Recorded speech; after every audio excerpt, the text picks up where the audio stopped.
298 West Park.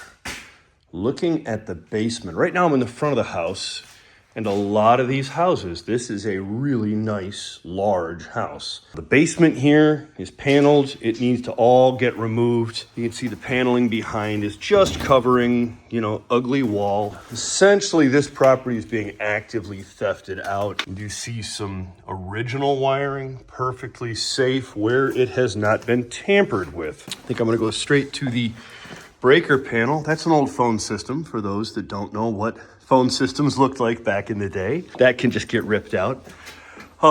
This is your breaker panel. The incoming wires from the city have been stolen because those were reasonably high gauge copper. So that'll need to get replaced. The rest of this breaker panel looks like it's here because the middle bars are there. So I don't think anything's really been thefted. You may be missing a neutral bar from the left-hand side.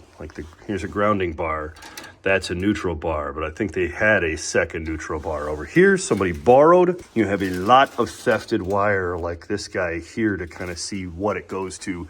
Same with wherever this went, and there's like some more cut wire. You'll see as we walk through the house, it's been played with. So truly, it's also interesting. I'm not familiar with blue Romex. Anyway, the basement with all of the access to steel does still have a water heater that I would predict has 0 life left in it. And then a furnace that I would just budget for a replacement. They're not overly expensive. $2,500 gets you a new, properly sized furnace. There's a commode in the basement that needs to disappear. But you do have PEX tubing up in the ceiling, so all of that's frozen. We'll see what its value is. This is, here, that orange wire we're just looking at, that was the dryer. So that is the basement over here, and we will head upstairs. The ductwork doesn't look like it was monkeyed with. That's lovely. We are looking out the front door. It's kind of unusual. I mean, you can see the neighborhood, right, with all the bars, but it's well updated. So your bars are here. The neighborhood I would call, I'm going to give this a D. A D plus is being polite, a D minus. This is lower than my personal investing category, but you can see, first of all, the number of windows. This is an exceedingly large house. It's a 3-bedroom on the MLS. I suspect when we go upstairs, we're going to find a 4th bedroom. But you do have some really nice space. So there's a full basement under. That's where I started the video series. But you're coming into a living room here. Hardwood is smited. You're not going to, use the hardwood. You're going to put down another floor. I did not notice any, because you'll see I don't see any real settling. There's a definite dip in the floor here.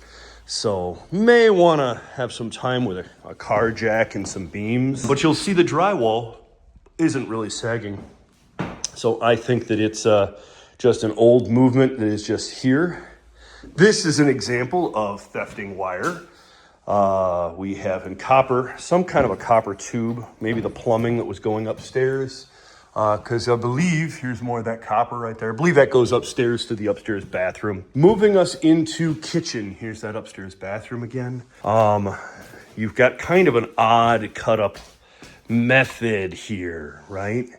If you're a homeowner, I would totally talk about taking, some of this out and opening up your first floor. But you have like a pantry. Again, that's unusual. You don't see that normally in Toledo homes. This is just an unused room as far as space are concerned. But you have that bathroom. Bathroom needs new flooring. And this is going to be plumbing and patched electrical, I would predict. Cast iron. You have lead on the left and it goes into a cast iron drain. You may be fine. We just have to kind of see what's going on there. The drains may be junk. If it's the PVC, that's reasonably cheap. It's all accessible now. Compliments of the ruined plumbing. So I'm gonna walk us back to the front door and I will take us upstairs. Now we actually get into kind of why is it even worth making the video. Some wiring theft there. I would suspect it was pulled down from above. Don't have a lot of outlets anyway, but that moves us into rear bedroom. So we're gonna call this rear bedroom number 1. It has a closet right there, and that's the back side of the tub for the bathroom. So we'll move into bathroom here, but we've noted 1 bedroom so far. Here is shower. And honestly, as long as water turns on and we replace a whole series of the plumbing, it's not a crisis. This is where they were stealing that copper from down below. You've got some work to do, but nothing catastrophic. Let's go through hallway, and that will get us to bedroom 2 in the middle. Bedroom 2 with a closet, and then of note, you have one outlet, one switch, and that's it. Looking behind the door, I don't see any more outlets. Oh, here, second outlet right there, I apologize. So we do have 2 outlets in that room, complies with Section 8. You can see all of this wiring has been monkeyed with. The screws have actually been opened up. So, yep, they were in process of actively stealing. Moving us backwards into room 3, bedroom 3. This goes into the front room, and it's kind of neat because it has this closet, and then you have an additional closet. Some lovely windows. Again, it's not great for a rental grade property, but it just looks superb. I think we'd remove that track when we redo the floor and just leave this open because it's just a walk-in closet. Many of us that own homes wish we had a closet that large. And then I'm going to take us upstairs for 4 steps, but ultimately this door gets blanked off. This is not for resident access. They will attempt to make this into some kind of a silly bedroom. I would not permit such. They just need to not even know that it's up here. There is some kind of a light switch, like it's paneled, but your residents are going to fill it with stuff, and then they're going to make that a bedroom, which is not approved. And that is 298 Park Street, 3-bedroom house. Just very large. The left is a tear down. To the left is a former, like already torn down tear down.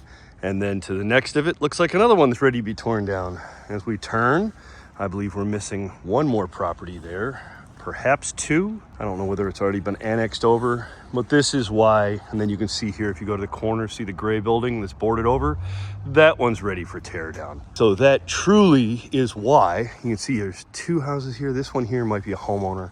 I see 3 tab shingles. That looks lovely. But this house here is definitely ready for some loving. I just wanted to see the roof together. I'm looking at 3 tab up there. As long as we installed well, we're not seeing any leaking inside the house. But I would budget siding. If you do siding and fascia on this house, it's really gonna yield some dividends and do well for you. It's just exceedingly large in my opinion. And then when this gets demolished, which you can speak to the county, you can buy that land for $100 and annex it to this house, and then potentially take that land if it's not already sold. So you could own quite a lot of real estate here, fence it, and it might be worthwhile. That is 298 Park Street.